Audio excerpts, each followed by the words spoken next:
Thanks very much, Richard. I'd now like to introduce Bob Johnson, a geologist with a passion for 3D structures of the Earth, after my own heart. Began his working life lecturing about computers to geology students at the Uni of New South Wales. He set up the first commercial business doing computer mapping of coal and ore deposits in 1976 and created a new industry helping Australia's mines. Maptek, headquartered in Adelaide, serves the world's mining companies and delivers a raft of technologies from the 3D Vulcan software for mine planning to the eyesight laser mapping. Maptek operates offices in Chile, Brazil, USA, Europe and South Africa. It's a huge Australian success story and it's fantastic it's headquartered here, so welcome Bob.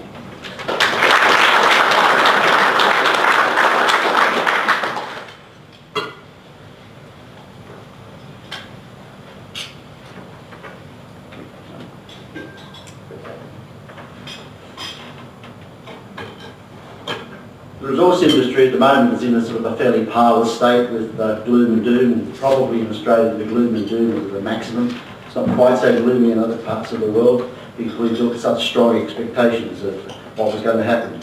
Mantras like stronger for longer misled everybody in this country to think it was going to be Christmas forever. Certainly in the resources industry that doesn't happen. So we often go from boom to bust.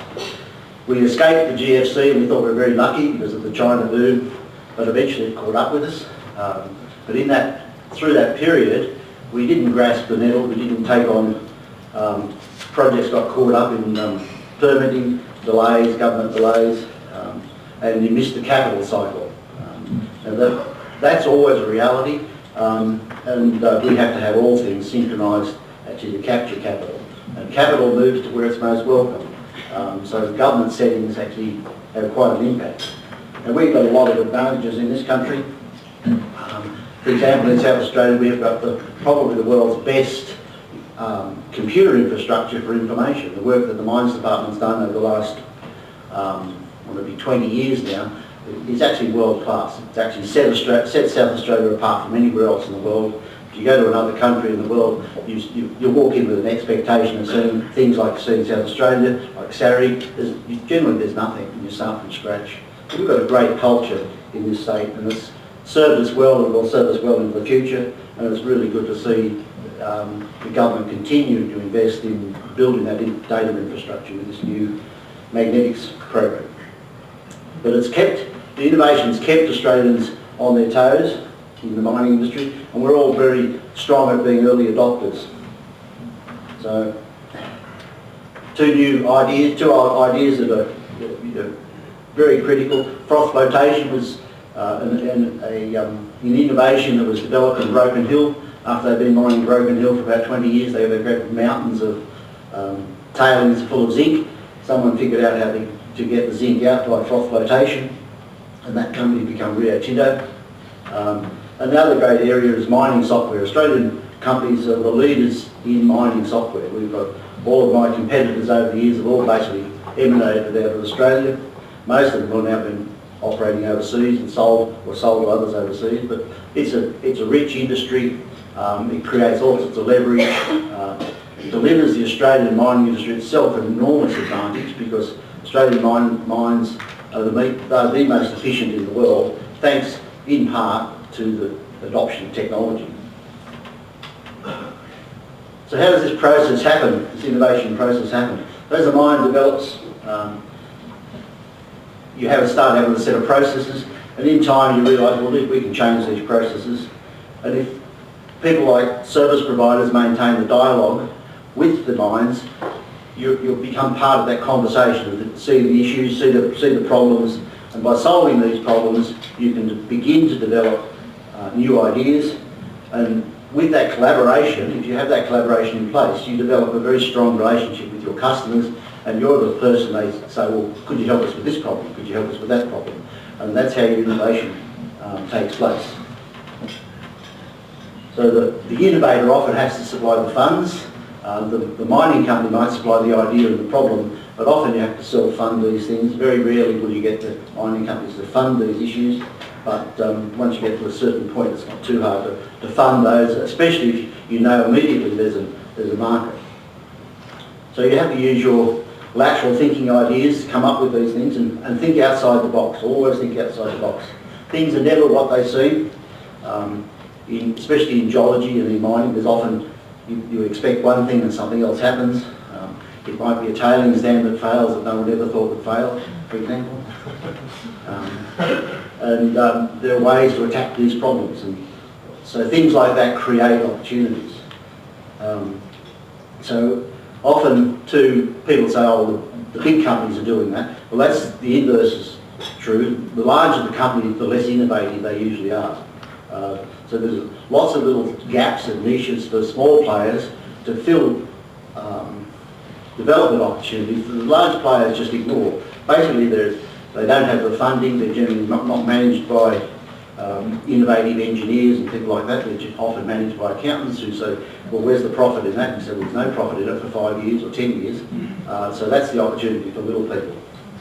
And there's always some way you can come up with a new idea.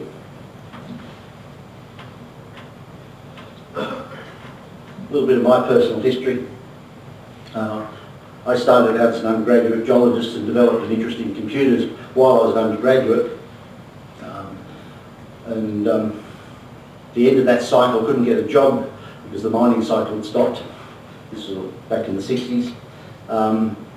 Became an academic, did that for a while, and then finally went into the commercial world in 1976 to practice what I was preaching to students who thought I was mad, actually at the time. And I developed commercial software ideas, basically do fairly simple tasks like drawing drill logs on computers and contour maps and things like that. But there was a mining boom in the coal industry and the uranium industry in the 70s that I sort of rode that wave on, and there was an opportunity to provide drafting services effectively by computer. And after buying computer time for a year from Sydney University, I went out and stuck my neck out and bought a computer. There's the first computer I bought. Units sticking out. It was often broken down. But that was one of the very first mini computers in Australia. It was an Interdata 732, and no one's ever heard of that company. It went the way of lots of computer companies. And that was a Calcom plotter, which was a pen plotter that draw lines at 40 inches a second. It was replaced draftsmen, and I used to walk into mine drafting offices and people would stare daggers at me because I was about to put them out of work. So these days there's no such thing as a mine drafting office. So we took some risks here. Might work. This is a quote I found in my old files, March 1977, of the computer I bought. It was about $70,000 all up, and the plotter was about 40. And you'll see the price there. You see the cost of some of the things, like 8K of memory was like $7,000 or something. And it was about that big. But at the time, it was better than we were paying. We were paying Sydney University a small fortune each month to buy computer time off them, off their mainframe computer that occupied a room about as big as this. We were able to cut our costs dramatically, run night and day basically with the plotter drawing pictures. And after 1 year, so the first year we made enough money with there was a thing called investment allowance that gave you 40% tax deduction on your capital investment. So we made a capital investment of about $125,000. We'd made enough profit in that first year to cover the investment allowance, so we paid no tax, grew the business, and the next year we did it again. So the next year we bought a computer twice the size, and opened a second office, and the year again we did it again. So after we doubled the business every year for 4 years effectively. Then I eventually sold it because I was exhausted. But the focus is not worrying about getting bigger. We just got bigger because we were good at what we're doing. We filled a niche and helped our customers.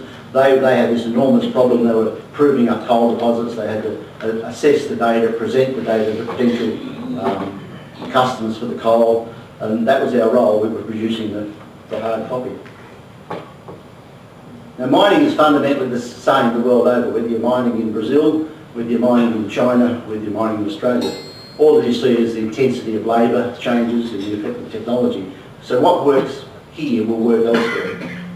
So we've always had that as a policy. We will keep a customer happy in South Australia, we'll keep them happy in South America or North America or Russia or wherever. And global marketing is critical if you want to grow a business. You will never grow a business to be a very big business in South Australia. That's not one of our attributes. We have a population of 1 million people. You'll never have a big mining services business if you just focus on South Australia. And so you develop that business by your customer relationships, and those customer relationships generally thread through the very large corporate companies who are global.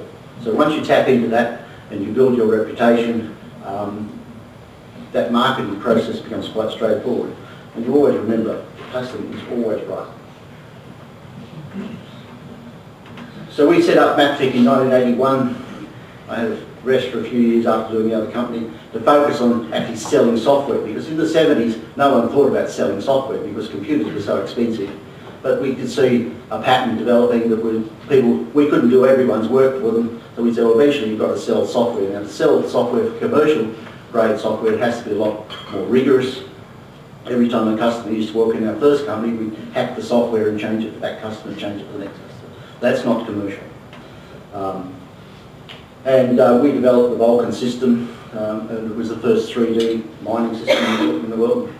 And by I moved to Adelaide in 1990, so I could travel the globe basically, because my wife's family was here and they had support, and I lived in an aeroplane.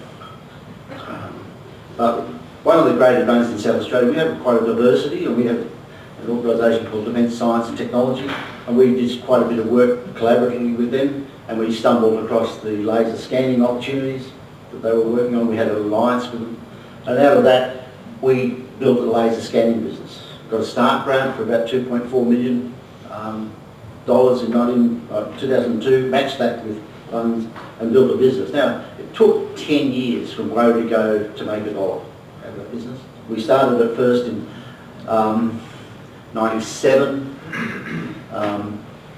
found someone in Europe, we resold their instrument, but that was very cumbersome. We thought we could do a better one. I know nothing about physics, nothing about electronics, but you can employ people who are good at these things and give them enough space, enough intellectual freedom and a bit of money and let them go for it. And never be impounded by what someone else is doing. That product line is now a major part of our business, and in a downturn like this when no one wants mine planning software, it's fairly important. So we're selling lots of laser scanners at the moment, especially into the big mines around the globe. China. China's our biggest market for laser scanners. We make laser scanners in Adelaide that are sold into China. So we just came back from the Tianjin Gold Conference. You see a couple of the scanners there, a lot of happy customers. And as I say, they're now, 2 years ago we sold the first ones there, and now they're our biggest market. And we expect that to continue to grow. Failure. If you do this sort of work, you're going to fail. I've had far more failures than I've ever had successes, but every failure you learn something. You find that weak people will mock you for your failures. They'll say, he's a mug, he shouldn't have done it. We knew he was going to be wrong. Should have asked us. Hopefully you don't repeat the failures, but occasionally I do this, repeat it again, because I reckon it should work. I'll give it another go, I'm going to fail it. Go away and sit in the corner for a while. So to stay ahead of the game and fulfil your role as an innovation leader, you have to continually invest in R&D. Now, R&D is a sort of a bit of a wuss word in a way. It's basically just product development. If you're talking plain English, it's product development. And you've got to just try something new. And if you do that, you actually are helping your customers, because that's what they expect of you. The people who are digging copper, they don't have the time or the people to actually think about some of the challenging problems. But people like the service providers actually do. The other thing is you have to trust your staff. You'll find about 99% of them can be trusted. You'll find 1% you can't trust, and you protect yourself against them. And remember the ABC rule of staff, employing staff. A-class people employ people better than themselves. B-class people employ C-class people. Always remember. So you always find someone who can do something you can't do better than you'll ever try to do, and give them the job. And that way your life becomes easy. and you'll actually spread your base, grow your business. While you employ people who are subservient to you, you will never grow your business, ever. So the eyesight laser scanning, let me talk a little bit about it.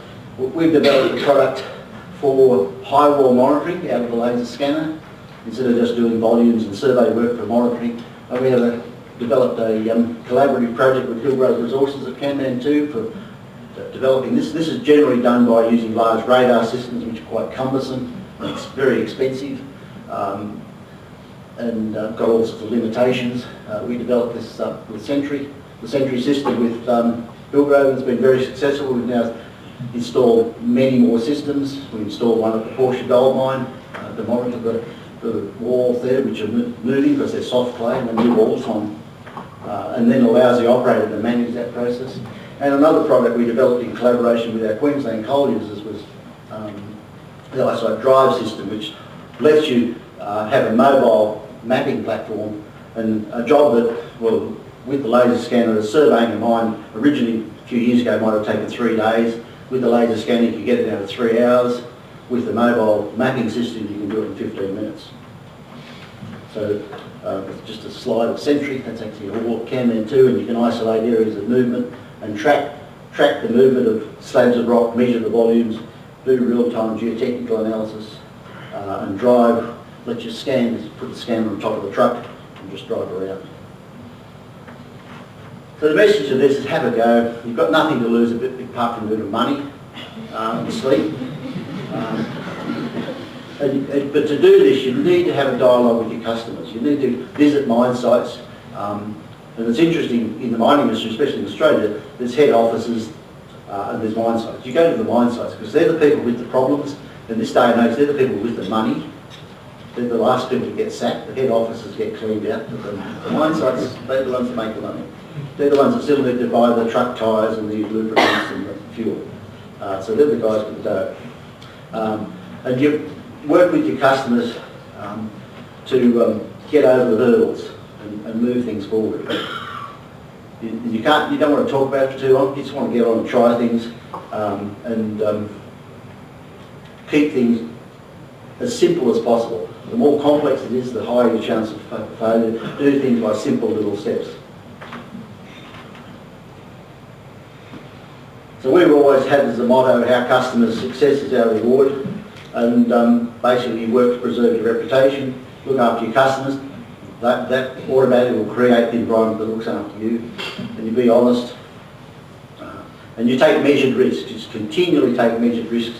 But the key thing, and it's one of the great strengths of South Australia, we have a very diverse education system here. You can set up an innovation laboratory or incubator in a place like Adelaide very successfully. The wages are not high, it's a good cheap place to live compared to other parts of the world, and there's an endless flux of young graduates coming through. So just run this little bit of PR. This is the eyesight drive system. That's actually Kanmantoo, I think, mounted on the truck. So the laser scanner is normally put on a tripod or a fixed installation to watch things, but in this case, the laser, you can see the thing bouncing around there. The laser scanner is mounted on the truck, and it has a inertial navigation system integrated into it, which measures every vibration, every little movement as the vehicle moves around. So the operator just sort of sets up what he wants to do, points the scanner in a fixed direction instead of it rotating, it just fixed direction, and then just drives off. And then as he drives off, he paints the ground with all the beams that are hitting the ground, and that's computed on the fly, coordinated on the fly. So as he's driving around, he's just building the map in real time with all the information. And you can see the gaps he's missed from the little screen on his in his cabin, and go backwards and cover it again. But basically just by driving around the pit he's done the survey. That's it.